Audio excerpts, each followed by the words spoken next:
Well, thank you all for coming very, very much. I really appreciate it. So I'm on my way back from 4 years in Estonia, back to NCIS headquarters as cyber analyst there, and so I really haven't been back to Washington really yet, and so I'm without a computer and a cell phone and a lot of things. But before I left, I was able to publish this book, and it's available as a free download from the Cyber Center site. And if you want a copy of the hard copy, I'm sure I can get a copy to at least your organization. So today in Syria, right, if you're watching the news, there is literally a war going on between the government and the people. And, you know, the thing about cyber war being a lot of hype is true in many contexts, but I think that if you think about it from the perspective of so many people around the world, it literally is a matter of life and death every day. And so in Syria, even just in the New York Times, following the, just the headlines, you can see that when the activity started, basically the NGOs were trying to sneak in satellite phones. And then that was a victory, but then a week or two later, the government had figured out how to turn them off. And so, it's a game of cat and mouse, but really, this stuff shouldn't be taken lightly. I think it's quite serious, and for millions of people around the world, it is truly a life and death issue. And we're fortunate to be here at such an event where we can do all this stuff in front of the media. So there is also in Aspen, Colorado today, there is a group meeting called the Aspen Group.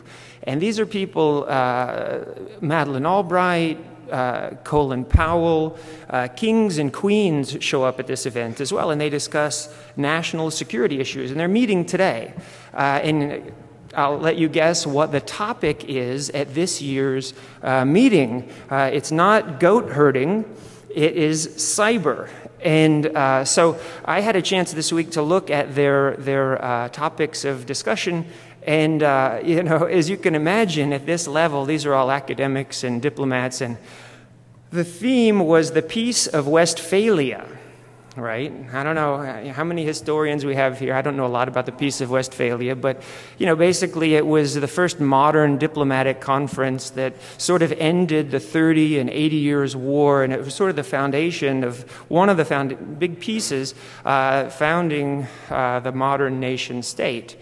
And so, creating discrete blocks that were governed by governments. And so one of the papers they're going to discuss is a recently released paper from MIT, I guess it's Mallory, perhaps professor there, in which he talks about tagging packets on the internet according to their country of origin, cryptographically, so that you can more quickly tell which countries are responsible for bad behavior online. And I'm just passing this to you. This is today also what the senior foreign policy and national security thinkers in the country are discussing today. I'm going back to NCIS, and they asked me to say that we have at least 5 open cyber intelligence positions in Washington, D.C. So you can get in contact with me if you're interested in working in Washington. So a little bit about me. I was a signals intelligence guy since '93 for DoD. I did French and Russian language, and then I sort of switched over to cyber. And then went to NCIS and did a tour 4 years in Estonia at the NATO Cyber Center. And I strongly believe that that NATO and/or the EU will play a major role in the future of cyberspace. And the reason is because it's a large group of affluent countries that have serious assets, serious expertise, and they're on the same political military agenda to a large degree. In fact, in Afghanistan, right, they have 50,000 soldiers that part of ISAF that are fighting a war. And when you fight a war together, obviously you're going to share a lot of secrets and try and mitigate various threats. And I strongly believe that, well, because the cyber sort of security problem, at least from a national security perspective, is an international problem. I work for NCIS, and of course, every time you want to do investigation, the first thing you see are tons of foreign IP addresses, right? So then you're stuck with dealing with the law enforcement or counterintelligence organizations of another country, and before you can proceed, unless you want to take, measures that might be illegal yourself. So all conflicts today have some kind of a cyber dimension, and that's because we're all using the internet, whether you're sort of a student, a soldier, a spy, a diplomat, a politician, or a televangelist, right? You're using the internet, and so spies and soldiers are no different. In fact, they're ahead of the game. They've got more resources and more engineers and more kinds of attacks because they've got signals intelligence, they have human intelligence, and they've got this difference, the APT, the Advanced Persistent Threat, the difference between a lone hacker, even a hacker group, and the APT is that these are organizations that have a mission to attack you. So if somebody in that organization gets sick or goes on leave or retires or dies, somebody else sits in their seat, right?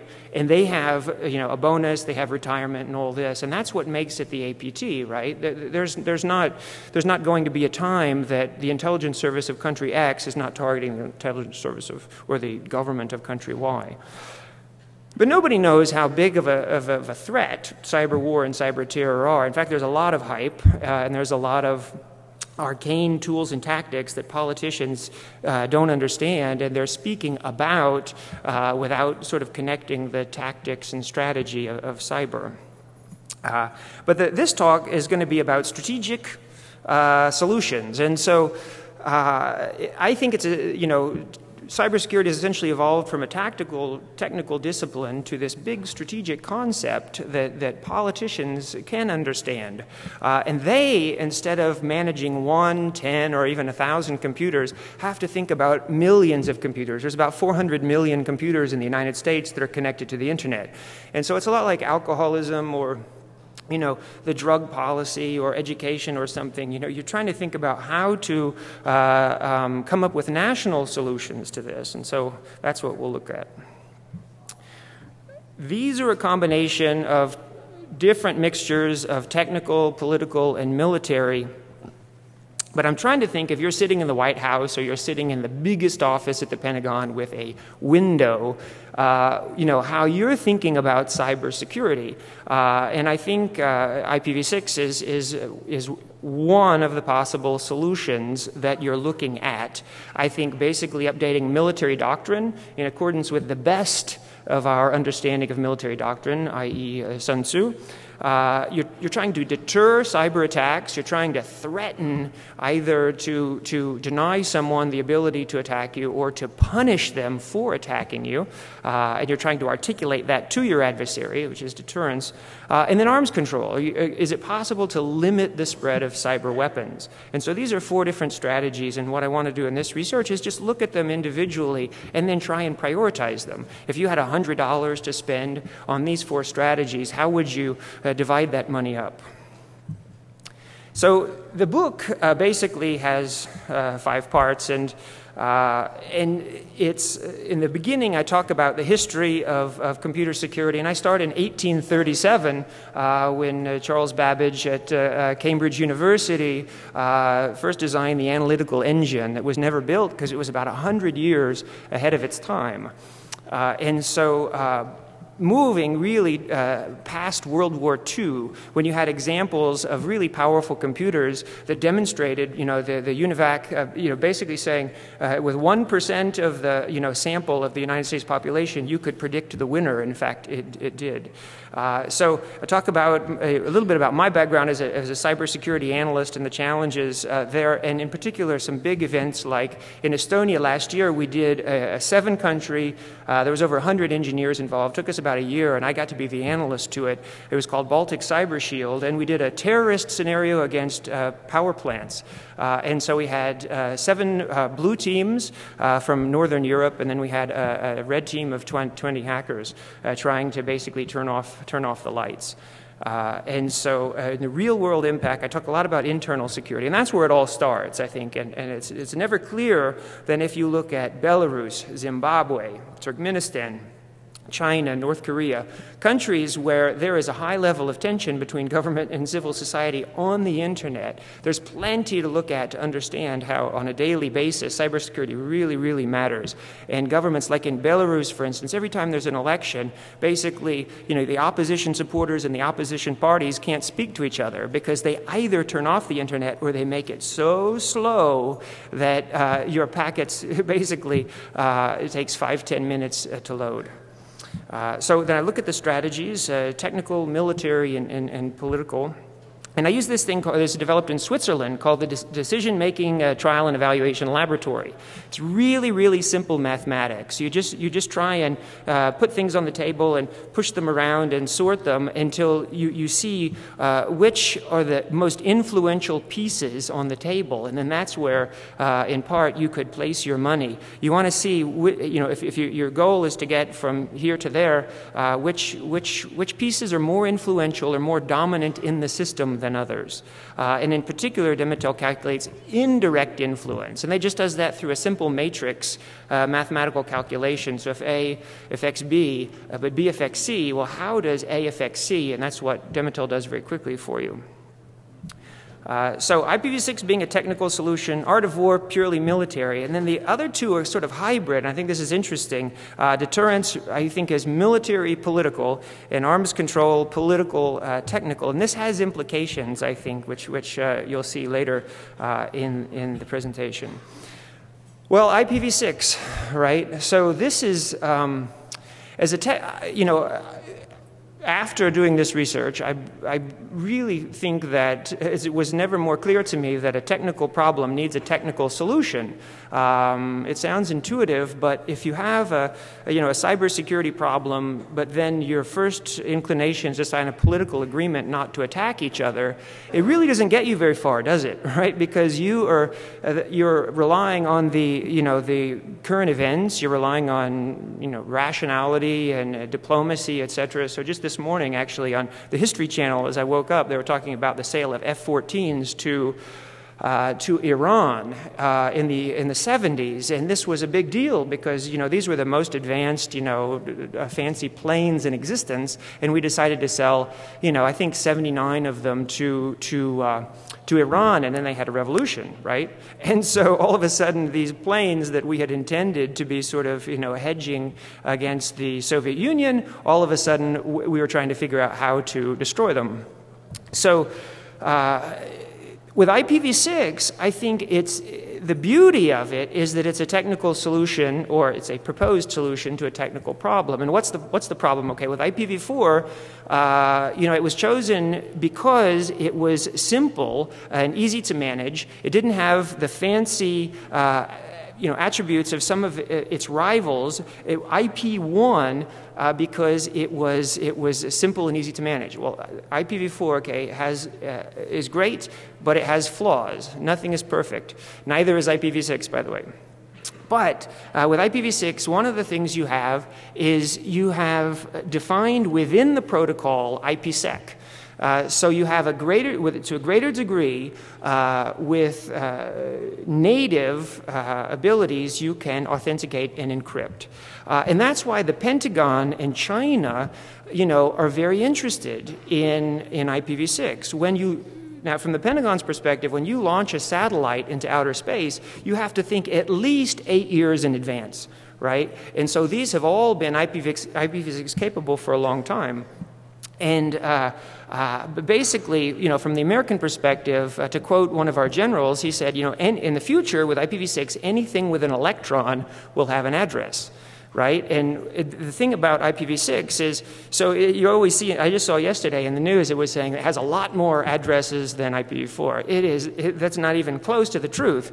If each one of us on planet Earth could have our own personal collection of 50 octillion addresses with IPv6. So it's essentially limitless. We can't even, our little minds now can't even imagine what to do with all those addresses.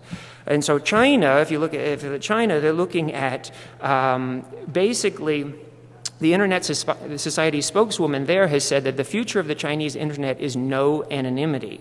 Currently, China just has one IPv4 address for every 4 of its citizens, but obviously they have made enormous efforts with IPv6 and have been building their intellectual property base here.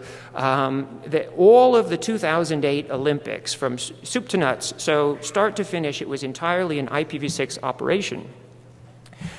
I do believe that it's a game changer. It's not a silver bullet, and it's not going to solve. There's still software vulnerabilities, user vulnerabilities, and one of the big problems with IPv6 is this long transition phase in which hackers are going to have a greater attack surface because they're going to be able to hit, more network interface cards per host and more code stacks per NIC, et cetera, right? And so it's going to be a real challenge for system administrators to manage all this, and this auto configuration. And then one of the big problems I see is that there's a lot of operating systems and applications that are IPv6 aware, but then but vice versa, the cyber defense side, something like Snort out of the box today is not IPv6 aware. You have to turn it on, right? This should be an enormous blind spot today in global traffic analysis.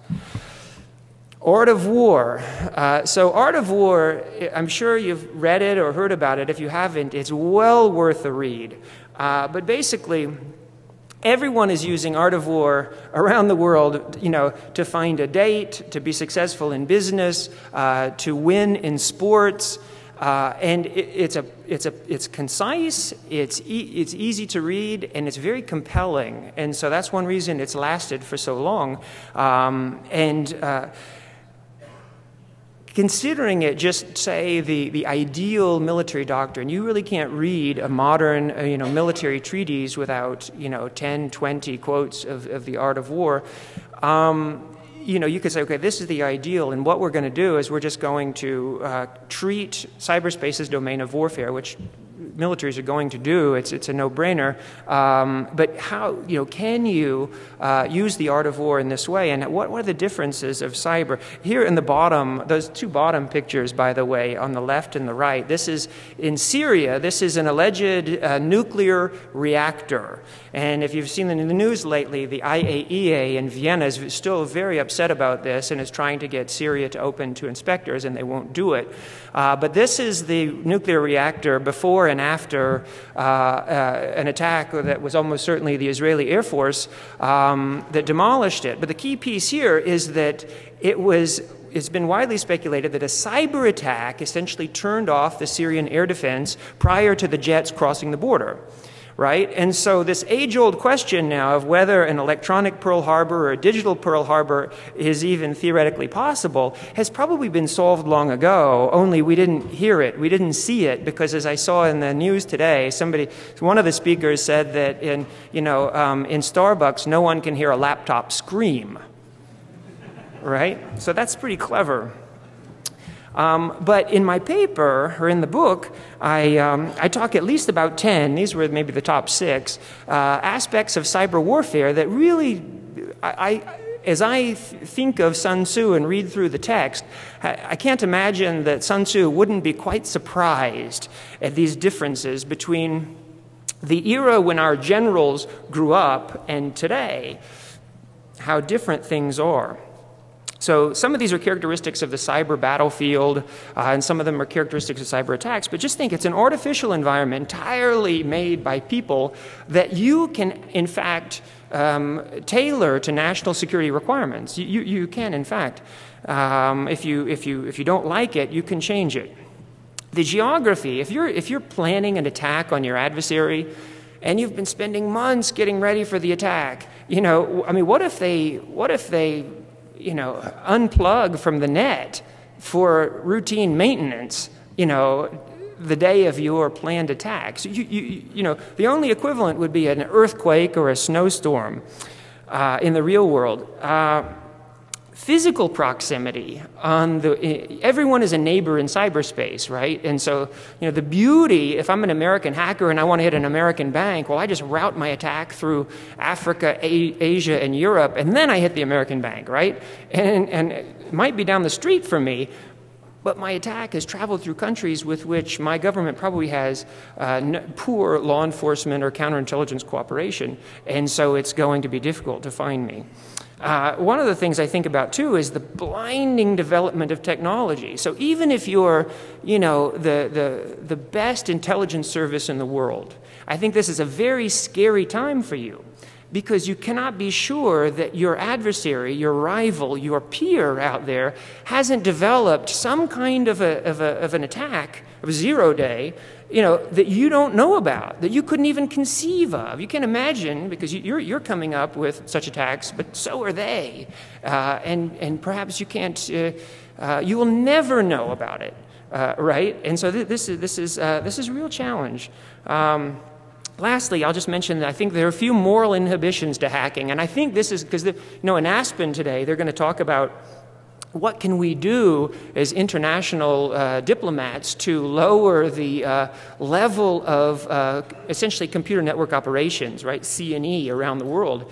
And I don't think there's much they're going to be able to do, because I think probably all governments today are very tempted to take advantage of the vulnerabilities in the internet, and at the same time they're aware that they're probably not going to go away, right? And so this is probably going to limit, you know, the ability of negotiators to come up with solutions. And I think it also reinforces the fact that you need a technical answer to the technical problem. You can't really have a diplomatic solution to it.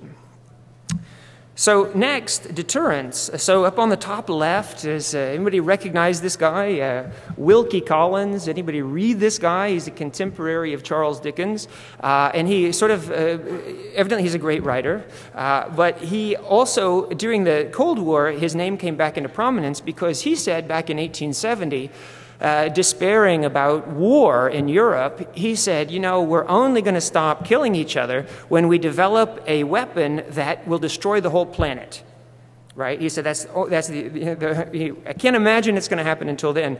And so, in fact, mutually assured destruction during the Cold War was, in fact, that. Right? We had developed all these nuclear weapons that could destroy the planet, and so that was a major fundamental piece of security during the Cold War, was the fear that, you know, you couldn't attack your opponent and win, right? Because they had a second strike capability that would also, you know, end your civilization.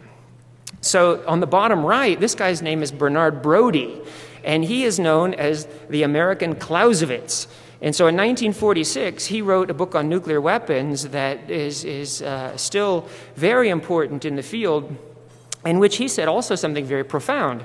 He said, as soon as we developed the nuclear bomb, he said, the very purpose of armies has changed dramatically. And it's no longer to win wars. It's to prevent them. Right? And so this is really powerful, because he said, look, you know, all armies around the world, their number one goal now is to prevent us from getting to a nuclear exchange.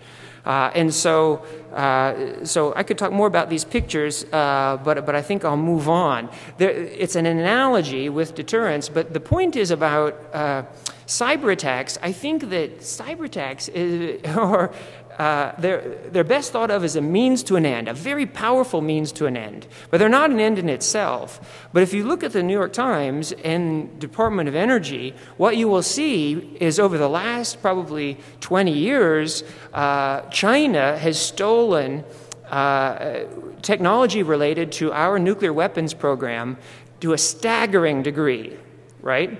And this is all through C&E, right? And if you consider that it's a cyber attack, you know, but what is a cyber attack? Cyber attack gives me access to your computer. But what if you're a nuclear scientist, you know, at Los Alamos or something? Then that makes that cyber attack, you know, a very, very powerful weapon. Now, it's not the end, but it's a means to a powerful end. So deterrence, the theory is quite mature, so it's easy to see if it's helpful in the cyber domain. there are essentially two deterrence options, denial and punishment. I can deny you the ability to gain a nuclear weapon. And this is why international diplomacy has so much trouble today with Iran and North Korea, is because they're trying to gain nuclear weapons, and through the Non-Proliferation Treaty, they're not supposed to. Right? In fact, not only that, but then those who have nuclear weapons are supposed to get rid of them.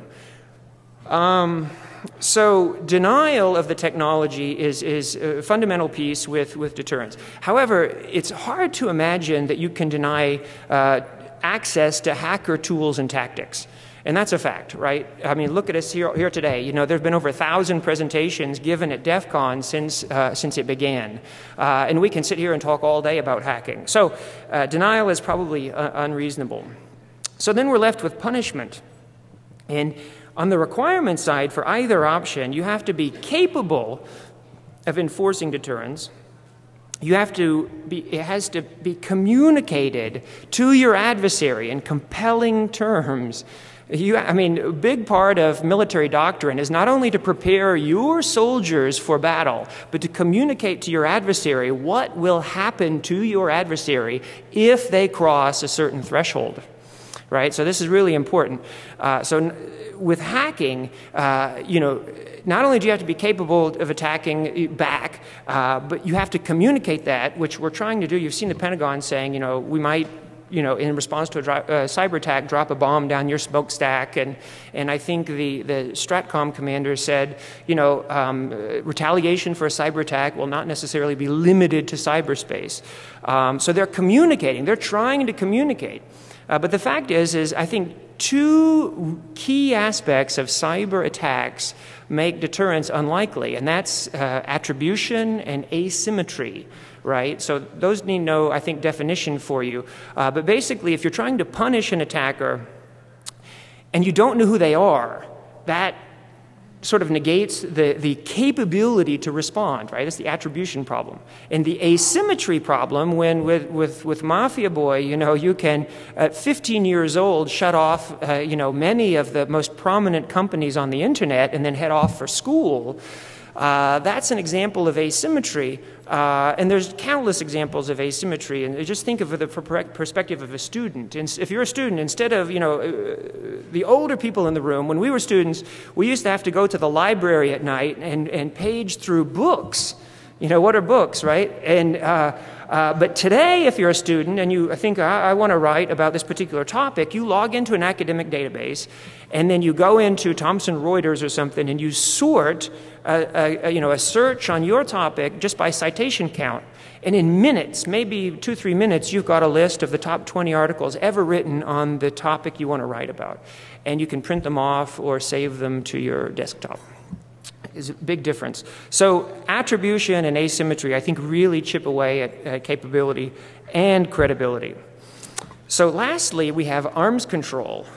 So arms control, I'm involved from the Cyber Center. I've gotten into a joint Russian-Chinese group that meets twice a year, and we discuss the current state of diplomacy relative to cybersecurity. So it's been a lot of fun. We meet in the spring in Garmisch and in the fall in Moscow.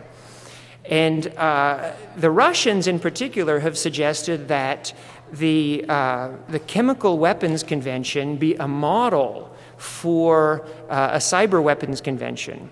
So then at one of their big conferences, basically, that we've had, I wrote a paper on it and presented it, and I had it published in the Computer Law and Security Review as well. And basically, I thought it was quite fascinating, because, the idea that you can define a cyber weapon and then prohibit a cyber weapon and then inspect for a cyber weapon. This is really key, because these are fundamental aspects of arms control, which is sort of coming to an agreement and saying, I'm not going to buy this weapon, I'm not going to use this weapon. In fact, the weapons I have, I will destroy. So, I don't want to go into all these, but, a thumb drive today, this is, the 256 gigabyte thumb drive, which a few months ago was about $700. Over 2 trillion bits of data on that thumb drive, and you can see one of the inspection vehicles at the top right. Bringing these two things together is really going to be a challenge, right? How do you inspect cyberspace? And so Again, with arms control, this is a fairly mature and well-defined domain. And so what I did was I looked at the Chemical Weapons Convention, and I came up with these 5 principles, and I think easy to apply, or political will. You can find no end of political leaders saying that, you know, this is a threat to the world and we have to address it. A really funny story, if you missed it a few years ago, was that Angela Merkel from China, from Germany, whenever she was going to visit China, Spiegel magazine, right before she left on a major diplomatic or head of state visit, ran this expose on the fact that her ministry and many other German ministries had been, in fact, infiltrated by Chinese cyber spies. And so that became the story of the day. Instead of, you know, regular diplomacy, it was all about cyber attacks. And so really shortly after her visit, one of the most senior Chinese officials in an armed forces journal published an article basically saying, look, you know, we also are major victims of cyber attacks, and we lose vast quantities of data, and we need to come up with some kind of a strategy in the future to lower the level of tension.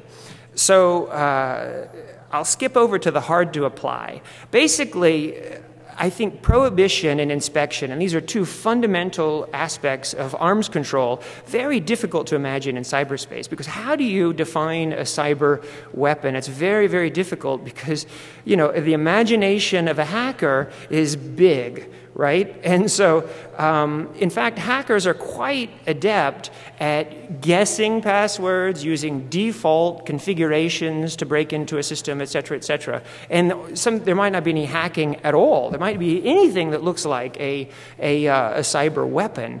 And so it's very hard to define. Even last year in the month of May, Kaspersky Lab had over 40,000 unique specimens of malware. And there were so many of them that they couldn't really categorize them. So they said, you know, among these 40,000, these are suspicious, potentially unwanted, advertising, unknown, et cetera, et cetera, et cetera. And so, you know, you don't know what this thing does, right? I mean, this program, I mean, it's too hard to know for sure. And so you have to sandbox them. You have to figure out, if you can't quite figure out, you know, you can't quite understand what all these things do, you have to try and figure out how to come up with a strategy for malware as opposed to being sure that you know what each individual program does. And inspection. So who is going to begin to inspect cyberspace is a good question, but don't put it past the politicians, though, to try to come up with some solution for this, right? You know, I think there are plenty of borders. We talk about the borderless internet, but I think, in fact, that's quite wrong. I think there are plenty of borders in cyberspace. It's all to our benefit to keep it open and free, for sure. But, I mean, you look at Burma in 2007, and when they have a pro-democracy uprising and the government squashed the protesters, they turned off their connections to the internet for about 2 weeks, right? And so there was no connectivity between that country and the rest of the world. So, anyway, inspection is a real challenge that I think for arms control chips away at it. So let's get to this thing called Dematel, the Decision-Making Trial and Evaluation Laboratory. So the first step here is to try and put your ideas in buckets, like cards on a table or you name it. Maybe wine tasting or something, whatever suits your fancy. The 10 boxes on the left, I presented at Black Hat in 2008, a paper called Cyberspace and the Changing Nature of Warfare. And I looked at those 10 issues. And essentially those are threats, you know, traditional threats to national security. And then I looked at the cyber attack advantages. You know, what is it about a cyber-enabled attack that is different? You know, how is national security different than it used to be? You know, and a national security threat hasn't changed, but essentially the internet has provided a means to either amplify the threat or to make it more specific, to make it quicker.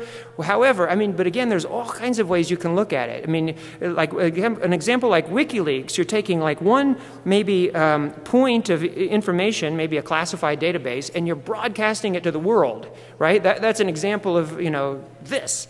But if you're looking at Stuxnet, That's taking advantage of the connected nature of everything today to dive in on a particular point, right? So there are really two different examples, I think, but both of them illustrate the amazing change in terms of national security that has taken place.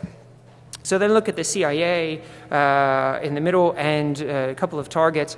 But then on the right, that's what I've spent the last couple of years doing, is publishing on these four things, particularly deterrence and arms control, art of war, and IPv6, and basically on trying to think of them as a national strategy with which to mitigate the threat. Right? In Europe, this was funny. Mitigate. Everyone got so excited. I mean, you probably know what that word means, but that was really a new term to all the Europeans that I tried to present this material to, and they're all writing it down and looking it up online.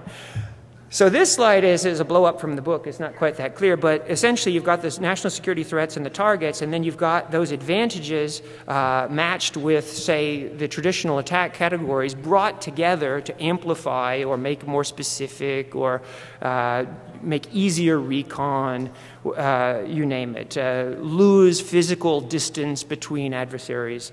And then you've got basically the strategies, the four strategies we're looking at, and those can come directly from the national security apparatus that is being affected to try and mitigate the threat or take those advantages and reduce them. And so, again, just to recap the four, each, I think, will be tried. It's not a matter of is either or. All of these things, governments are going to move to IPv6.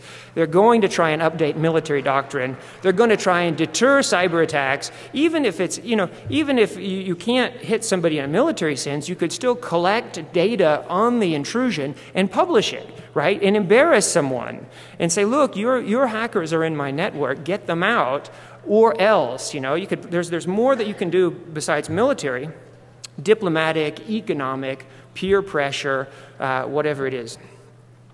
So each will be tried, but it's really just a partial solution. So the next thing you do is you put these things, and I chose just in specific those things that I presented at 2008 Black Hat. I chose the advantages and the mitigation strategies, put them in a square matrix. And this is real simple. It looks, there's 81 squares, but basically all you do is you sit and you think, right? And you drink coffee or beer, or in Estonia, you sit in the sauna and you drink vodka.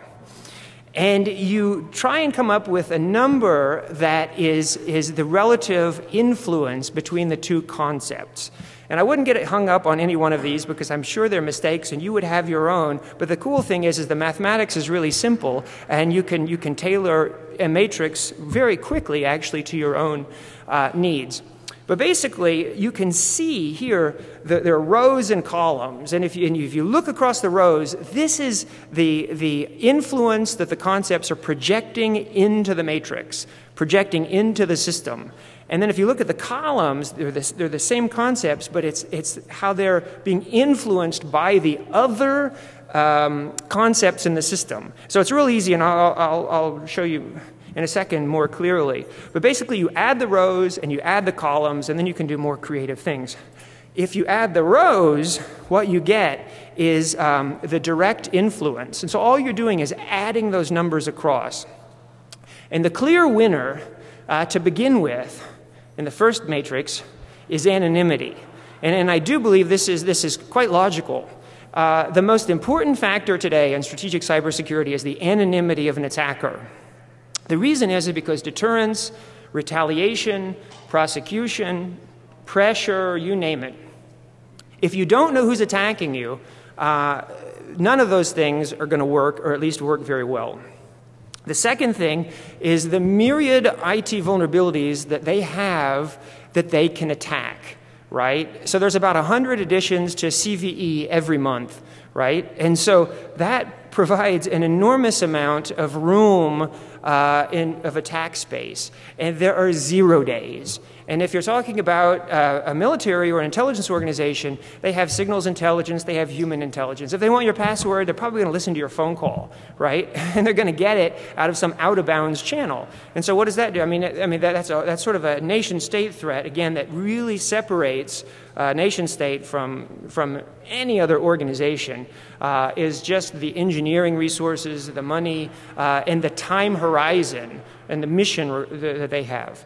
So down at the bottom, you have deterrence and arms control. And I think this is also quite intuitive because these things rely on politics, they rely on diplomacy, trusting an enemy, you know, to do something. And so it's not surprising that they're going to be down, I think, at the bottom of the list. Now, that was adding the rows. If you add the columns, if you can visualize the matrix again, just add the columns, it's how they're being, each concept is being influenced by other concepts in the matrix. And what you see here, what I call, for the purposes of my book, is susceptibility to influence. And so at the top, you have cyber attack deterrence, and I think, again, it's purely political military calculation. It's subject to the human failings, psychology, etc. And so there's no surprise that it's at the top of susceptibility to influence. At the bottom, and this is going to be key for the final result, is IPv6. Right? And IPv6, it's not surprising it's at the bottom because it's just technology. It's not susceptible to influence in the way that politics, diplomacy, etc. are. Now also, a real challenge here is that the two top factors on the previous slide, anonymity and IT vulnerabilities, these are the two most dominant factors in the system. They are also from the bad guy, or on the bad guy's side, these are the two hardest things to influence, right? So this is going to make not only those two concepts powerful in the system, but it's going to make them even more powerful in the system. And you'll see that in a second once I run the numbers. But not only are they projecting influence into the system, but they're not receiving too much influence from the other concepts in the system today. So another thing you can do with Dematel is draw a nice causal loop diagram. And so this is simple. This is only at the level 4. So this is only if it does or if it has the potential to affect the other concepts in the system. And it's colored lighter or darker based on the number of arrows it has leaving it to other concepts in the system. And you can see how anonymity is the darkest color, and the two lightest, in fact they are white, is deterrence and arms control, because they're not affecting anything at a high level, at least yet.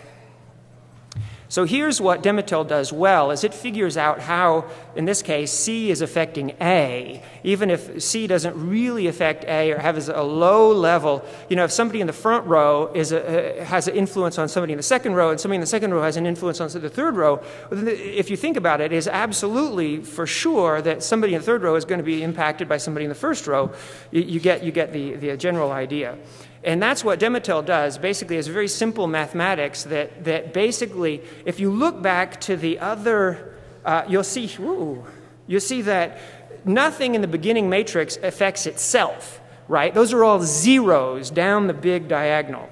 But if you jump down after Dematel has done its mathematics, everything affects every other thing in the system with indirect influences, so that means it also impacts itself. Right, so that's how you see the numbers work, and you can see all the numbers change. You can still see, based on the darkness of the color at the top, that the cyber attack advantages are still much stronger than the mitigation strategies. However, things do move a little bit in the system. So this is an index that is a little bit more, takes more time to analyze. But what I'll point out is that the total influence, it's essentially, what it's trying to do is say that whether it's receiving or giving influence, if you add both of those factors together, you get something called total influence, which makes it a critical factor in the system. So anonymity, for instance, is still at the top of the list, but not only does it give a lot of influence, but it has a certain amount that it's receiving. A better example is inadequate cyber defense. And here it's people, it's training programs, it's salaries, it's processes, you name it, acquisition. And that, I think, is a good example of, in this particular index, showing you that inadequate cyber defense, that means hiring the right personnel, getting them certified, getting them focused, taking them out, so that their morale is high, etc., is important, is in fact quite important. Because, as soon as you have the ideal computer network defense personnel working for you and they quit or go to start their own company, you can imagine the impact on your enterprise, right? So this is trying to point out critical factors in the system with total influence. But what Dematel does on the next step, basically, it takes the first row and then subtracts the second row for a new number. And this is what Dematel is really trying to get at, is which are having a positive influence into the system and which are essentially net receivers of influence. And you can see that anonymity and IT vulnerabilities, those are the clear winners after Dematel has finished its mathematics. And the two losers are arms control and deterrence. So everything else is kind of in the middle, but at least based on my writing and this Dematel analysis, the two top factors in cybersecurity pushing influence into the system, the dominant players, are anonymity and IT vulnerabilities. And the two weakest are arms control and deterrence, because they are just ideas that we're only beginning to articulate now. However, the winner in my research is, you probably already noticed, is IPv6. And you can see that after the Dematel calculations, basically it jumps ahead of some other factors in the system, including 3 of the cyber attack advantages. And so for me, you have to interpret all these results, My interpretation is that the susceptibility to influence index, basically, one way you can look at that is reliability, right? If a table is relatively secure from influence because there's not that much you can do with it, unlike, say, a person, it has a higher reliability score. And so IPv6 has a fairly high reliability score because it's pure technology. It's something that you can count. It's like for scientists, it's something that you can calculate. It's something that you can configure. And so in this case, you see that anonymity is the dominant player in the system, I believe, in strategic cybersecurity today. Because if you can name your attacker, essentially you can deter, you can prosecute, you can retaliate, capture, kill, right, your adversary. And the only factor that is potentially affecting anonymity at a high level is changing the technology, right, is IPv6 in this research, is because, I believe that in the future also, if you think about it, the level of encryption on the internet is rising every day. And then with IPv6, you have auto configuration. You're going to have mobile devices coming in and out of your network. I think that in the future, as scary as it sounds, whitelisting is going to be much more a part of our lives, not just blacklisting, trying to stop bad IPs from hitting you.